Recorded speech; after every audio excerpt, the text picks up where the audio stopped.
Let's get this vlog going. Let's get it on the road. We're here in the Western Star 5700 and we're feeling good. So this is the first trip in the new truck. It's a Western Star, I believe it's a 2017, might be a 2016. I still have to look at the insurance paperwork. I checked to make sure it was valid. Forgot to check what year the truck was. I figured that making sure the insurance was valid was more important than the year, I guess. We have the Weasel with us in attendance. We're going down to West Virginia. I thought it was Virginia, but West Virginia, and then I believe Virginia, and then North Carolina. Diesel, do you know what's in Virginia? Moses Miller lives in Virginia. You remember that guy? You remember him? Oh, he remembers. He was that nice guy, right? So we have 2,144 kilometers to go to our destination. We have today, tomorrow, and the next day to get there. So I really don't have to go very far today. I only have to go a couple hours today and I can still make it. So that's good. We're not in that big of a rush. It's a good thing, good thing. This truck is amazing. I am just in heaven. You have no idea. Just that new truck smell.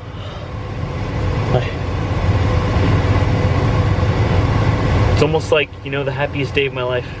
We have to go get our trailer. It's right here beside us already. We just gotta hook onto it. It was preloaded in the city of Winnipeg, not too far from where I'm based out of, and about an hour and a half or so from my house.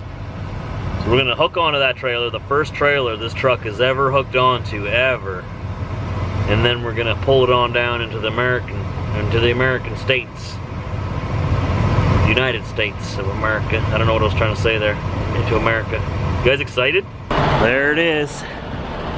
First hookup. I see this fifth wheel slid all the way to the back. That leaves quite the gap in here. I'll have to snug that up yet. That's quite the gap. But hey, I could probably fit my motorcycle in here. Huh? Nice. All hooked up for the first time. Look at her, the big girl. Good girl. Good girl. Look at her. That's a beautiful thing. That's a beautiful thing. All right, let's look under the hood. This is what we're looking at underneath here. Now, I don't know all the specs, but this is what it looks like. It is a Detroit. I can tell you that much.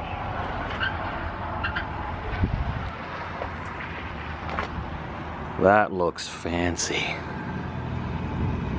Where's the dipstick? Aha, found it. Dipstick right there. There's your oil over there. Very nice, very nice. Washer fluid goes in here. How do you know if it's almost empty? Where does it go? Interesting. And we got the other side here. Brand new, man. That looks nice when it's new, eh? Oh, it looks so nice when it's new. That is a beautiful Detroit. Beautiful. So I'm gonna try to slide this fifth wheel forward a little bit and move it to more center so that there's not such a big gap between here like that. You see that? This is very bad for fuel economy because all the air gets caught between here, right? So let's see if I can sneak it forward. Plus, look at this. There's such a big gap between here and here. Rocks will fly off of this tire and damage the back of the cab. We can't have that. So you're wondering, how do you slide this fifth wheel? First of all, you need a trailer attached to it. Check. Second of all, you hear that air hissing out right now? You need to roll down your landing gear and push the trailer up to lift the fifth wheel off the frame a little bit. Lift some of the weight off it. You don't have to lift it right off, but come on. But you have to lift some of the weight off the frame so it's easier to slide, right? So what you're hearing now is it actually pulling the truck up, and the suspension is adjusting by releasing some air because there's not as much weight on the air suspension right now, right? So that's normal. Now we're gonna try to slide that forward to about center. So I'm gonna put the truck in gear, in reverse, leave the trailer brakes applied, and just back up a little bit underneath it. So now that we're back in the truck, what we're gonna do, remember this button here, the fifth wheel? We're gonna release the air that holds it in place. It also says slide right there. It's pretty self-explanatory. Then what we're gonna do is we're gonna take our fancy little shifter right here, and we're gonna put it into reverse. I'm gonna look at our dash here to make sure we are actually in reverse.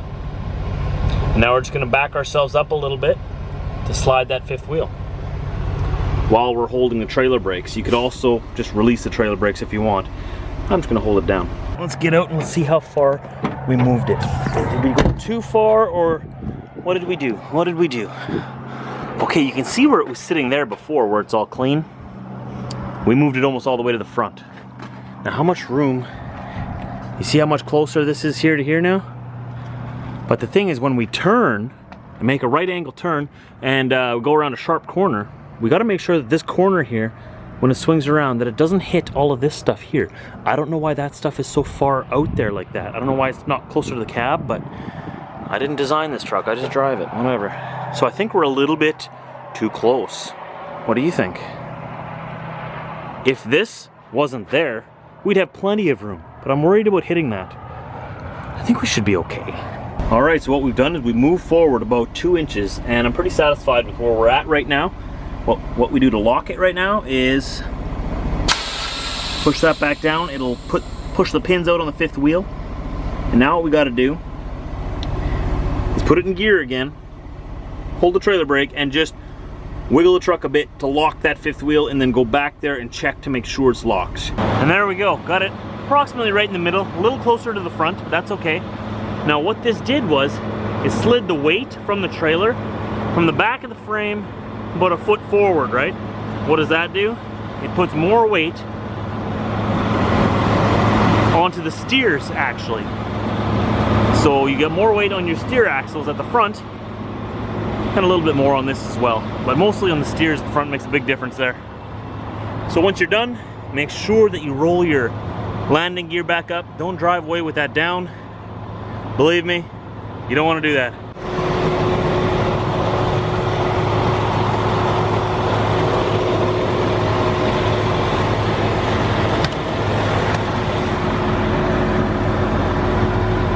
Hey bud, you think we're almost ready to go? Have you emptied your tank already? Are you good to go? What are you sniffing, buddy? Go pee on that pole. Do it, man. Do it for the team. Do it for dogs everywhere. That is your pole now. Yours, man. Look at this beautiful prairie sunset out here in southeast Manitoba, eh? Look at that. The best part about that is that it's happening later and later every day. Our daylight hours are getting longer and longer fast. It's time to go, bud. Let's go. Come, get in the truck. Diesel, I know you can hear me. You're right there. Come here. Come on. Attaboy. Good boy. Good boy. The very first Timmy's in this new truck. It's time to christen this girl, boy. There's so many interior lights in here, like everywhere, eh? So it's super bright in here at night. I like it. I still like it a lot. Well, here we are, boys and girls. I'm still waiting for my mount to come in. It still didn't come in. I don't know what's taking so long. Probably gonna come in like tomorrow, because I left, right? So we're left with this little mount here that I'm still using. Hopefully it's not gonna rattle as much in this truck. And the wiper's kind of in your way, I understand that. The new mount will be mounted higher, so bear with me for a little bit for this trip. We're just coming up to the US border. This truck is amazing. Wait till we're on like a stretch of open highway with no traffic. I want to show you how bright these high beams are. These are the low beams. Wait till you see these high beams. I can see for like 2 miles. It's incredible. So we got that Timmy's in Morris, Manitoba there, at that new Timmy that was kindly built there for us. And we're coming up to the US border. We'll be in America in about 20 minutes, not even. Well, we'll be at the border in 5 minutes.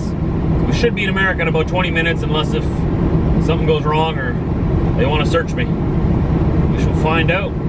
That guy in the middle might have upset a few people or something. I think he might have a hard time getting into his vehicle.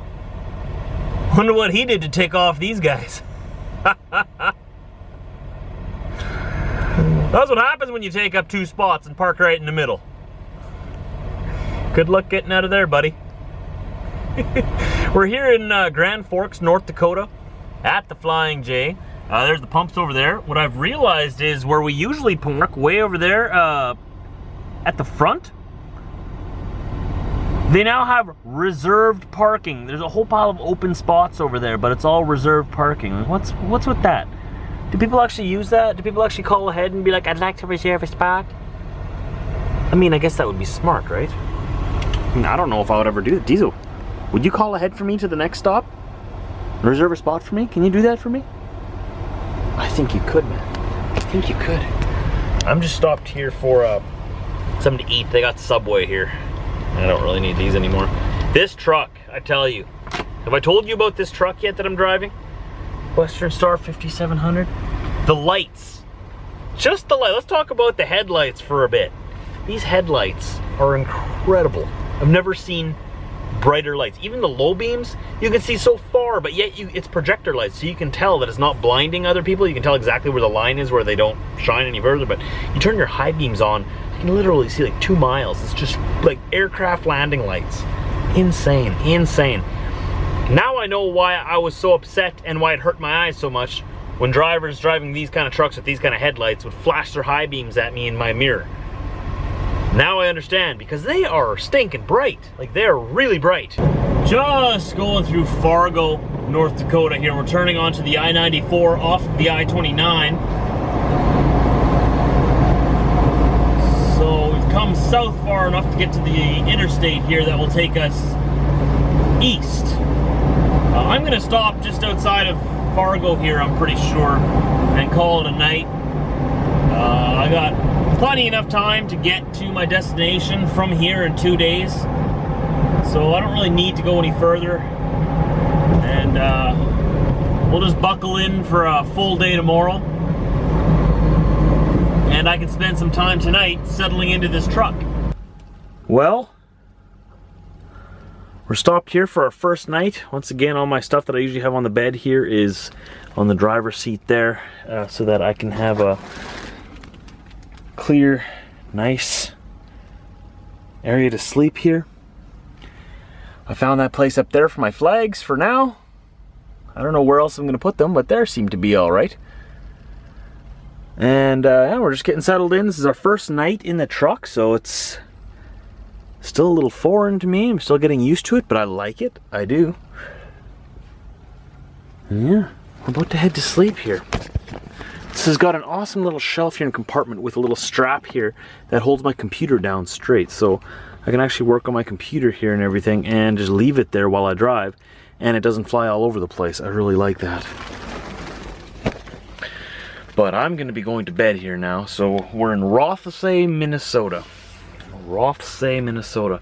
That's about 45 minutes past Fargo towards Minneapolis on I-94.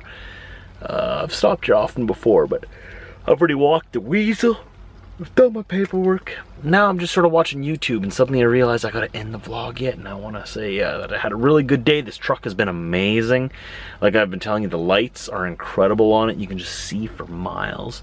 Not that I have many opportunities to use my high beams on the highway, but when I do run through like Northern Ontario, BC, and you know, when I do run through secluded areas where I actually have the chance to use my high beams, I can, pardon me, I can really look forward to using those.